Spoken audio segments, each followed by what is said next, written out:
Pihak Universitas Negeri Makassar membantah makanan dari asrama kampus mengandung racun pasca puluhan mahasiswa Universitas Negeri Makassar mengalami mual dan muntah yang diduga keracunan usai menyantap makanan yang disediakan oleh asrama kampus. Melalui Humas Universitas Negeri Makassar, pihak kampus membantah puluhan mahasiswa yang mengalami mual dan muntah Senin kemarin bukanlah karena keracunan, melainkan karena kondisi mahasiswa yang tidak sehat lantaran sebelumnya mengikuti sejumlah agenda seperti ulang tahun kampus. Jadi ada jadwal tersendiri. Jadi kalau misalnya ada hal-hal seperti itu yang kemarin terjadi, mereka pada keluar dalam artian pergi rekreasi.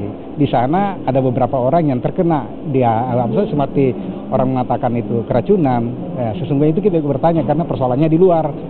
Nah, sehingga itu yang kita pertanyakan bahwa sesudah konfirmasi dengan pelaksana juga kegiatan tersebut bahwa itu adalah gangguan pencernaan karena prosesnya juga panjang.